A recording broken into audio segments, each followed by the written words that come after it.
Bem-vindos de volta ao nosso desafio das súmulas. Nesse vídeo vamos estudar duas súmulas aqui de uma vez só. É a súmula 371 e a súmula 440. Súmula 371 está aqui na tela e ela é muito simples. Ela fala o seguinte: aviso prévio indenizado, efeitos, superveniência de auxílio-doença no curso do aviso prévio.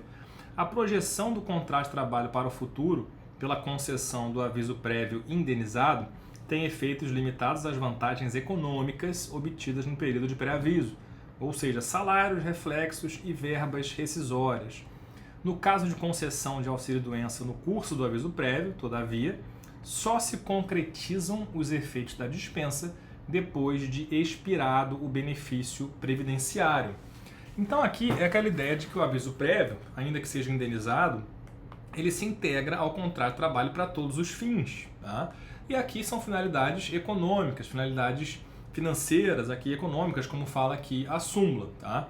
Então tudo que acontecer de reajuste, de salário, direitos, né, projeção de, por exemplo, 1/12 a mais lá de férias, 13º, né, recolhimento de fundo de garantia sobre o aviso prévio, tudo isso vai ser uma vantagem financeira que vai ser uma decorrência, portanto, do aviso prévio, muito tranquilo, tá?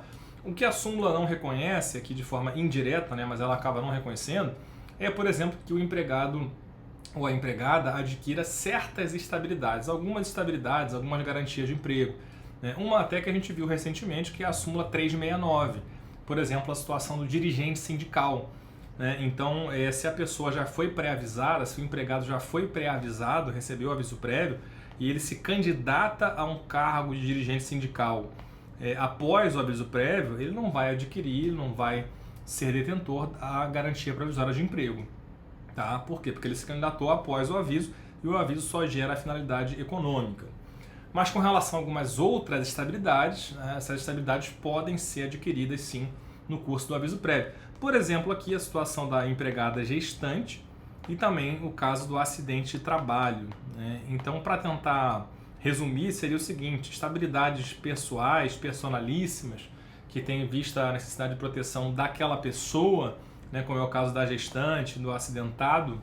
Nesse caso, essa estabilidade vai ser adquirida, pode ser adquirida, inclusive no curso do aviso prévio, inclusive durante o aviso prévio, né? Se for uma outra estabilidade que se chama de estabilidade altruísta ou objetiva, né, que é uma estabilidade que tem em vista não a pessoa do trabalhador, mas um grupo social que esse empregado representa, como o principal exemplo vai ser o dirigente sindical, nesse caso, então, esse empregado não vai adquirir essa estabilidade no curso do aviso prévio.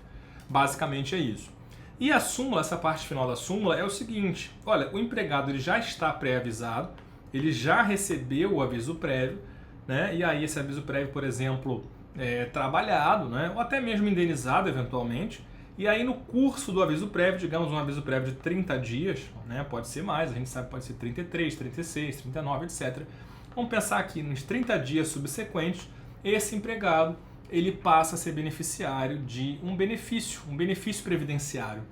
Tá? Por exemplo, aqui um auxílio-doença, né, comum, hoje em dia é chamado benefício por incapacidade temporária, não acidentária, né? É o famoso B31, né? É um benefício, portanto, que não é decorrente de acidente de trabalho, doença ocupacional, é um benefício por uma doença comum desse trabalhador. O que a súmula fala nesse caso é o seguinte: o contrato de trabalho, nesse caso de um auxílio-doença comum, não acidentário, o contrato vai ficar suspenso, né? Por quê? Porque esse empregado não vai trabalhar, não vai prestar serviço e também não ganha salário, tá? Não ganha o salário, mas o contrato fica vigente, o contrato formalmente ele está vigente. Por quê? Porque durante um período de suspensão do contrato, que é o caso aqui, benefício previdenciário, a gente sabe, ele vai suspender o contrato de trabalho.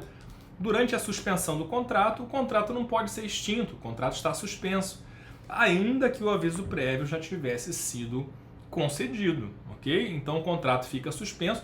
Como esse auxílio-doença é não acidentário, esse empregado não vai adquirir uma estabilidade, né? Então, uma vez que termine o período lá do benefício previdenciário, volta a fluir o prazo do aviso prévio, que faltava, né? Então, se já tinham transcorrido 10 dias de aviso, ele vai ter, por exemplo, mais 20 dias de aviso prévio, né? A partir da cessação, da finalização do benefício previdenciário. É assim que acontece.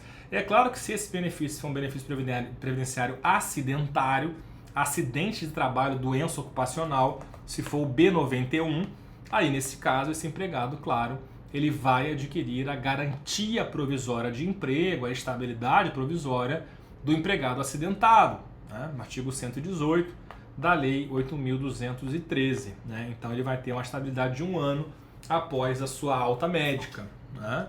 Se for a situação do acidente de trabalho, doença ocupacional. Se for auxílio-doença comum, suspensão do contrato e o contrato vai se extinguir posteriormente.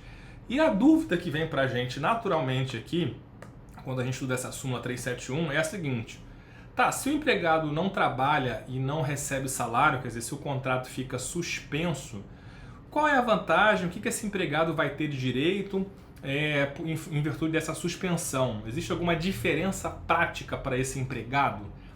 Pelo fato de o contrato ficar suspenso, já que ele está com B31, ele está com auxílio-doença não acidentário? E aí, a consequência prática, ela vem a partir da súmula 440. E não só da súmula 440, mas também da jurisprudência do TST, que eu vou mostrar aqui na sequência. A súmula 440, ela foi concebida inicialmente, ela foi construída para a ideia do auxílio-doença acidentário, o chamado B91, tá? Benefício por incapacidade temporária acidentário, né? E também para aposentadoria por invalidez, seja acidentário ou não, né? Suspensão do contrato de trabalho, como eu falei, que o contrato de trabalho fica suspenso. E aí se reconhece o direito à manutenção do plano de saúde ou de assistência médica. A súmula diz: assegura-se o direito à manutenção do plano de saúde ou de assistência médica oferecido pela empresa ao empregado, não obstante suspenso o contrato de trabalho em virtude de auxílio-doença acidentária ou de aposentadoria por invalidez. Ou seja, se o empregado, portanto, está com um contrato suspenso porque ele recebeu um benefício acidentário, e aqui não necessariamente a situação do aviso prévio, tá? Eu trouxe porque são situações correlatas aqui que cabe a gente analisar junto. Mas a súmula 440 ela trata de qualquer situação de suspensão, não só se o aviso prévio já tivesse sido concedido, tá? Então aqui são situações independentes, mas que são conexas e cabe a gente estudar junto. Mas aqui então, né, a súmula 440 foi concebida para isso. Olha, foi concedido um auxílio-doença acidentário, né, ou então aposentadoria por invalidez, e esse empregado, portanto, ele faz jus, ele tem direito, né, à continuidade lá do seu plano de saúde, nos mesmos termos que ele vinha recebendo esse plano de saúde antes do benefício previdenciário ou antes da aposentadoria por invalidez. Tá? A lógica aqui dessa súmula é o seguinte, né? Aqui a gente tem uma situação, se for um B91, se for uma doença ocupacional, acidente de trabalho, é claro que existe uma culpa, ou ainda que não existe uma culpa, existe uma responsabilidade aqui do empregador, né? Porque aquele dano à saúde decorreu do trabalho. Então nada mais justo nesse caso que o empregador tenha que manter o plano de saúde. Tá? Na aposentadoria por invalidez é uma situação mais complicada, porque a aposentadoria por invalidez, hoje em dia, ela também suspende o contrato de trabalho por tempo indeterminado. Você não tem um prazo para a aposentadoria por invalidez. O contrato fica suspenso ali ad eternum. Muitas vezes ele fica suspenso por longos e longos anos. Tá? Então é uma situação um pouco mais delicada, mas o TST interpretando aqui, né, e talvez sem uma previsão legal expressa, mas com base aí na ideia de função social da empresa, né, basicamente esse vai ser o princípio que vai fundamentar, né, a ideia de boa-fé objetiva, né, de manutenção de uma expectativa legítima desse empregado, a manutenção do plano de saúde na situação em que ele mais precisa, que é a situação de doença ou de invalidez, né, o TST então construiu esse entendimento de que o empregado faz jus a receber o plano de saúde. Só que o detalhe é o seguinte, o TST ele foi além. Tá? Eu trouxe aqui um julgado de agosto de 2024, mas que representa a posição da segunda turma, né? Mas que representa a posição de todas as turmas do TST. No seguinte sentido, a súmula 440 é aplicável por analogia também aos casos em que concedido o auxílio-doença comum, pois o direito ao plano de saúde decorre diretamente do próprio contrato de emprego. Portanto, não obstante suspenso o contrato de trabalho em razão de auxílio-doença comum, o reclamante faz jus à manutenção do plano de saúde oferecido pela empresa. Tá? Então perceba que por mais que a súmula 440, então, ela mencione o auxílio-doença acidentário, o B91, isso também vale para o B31, para o auxílio doença comum.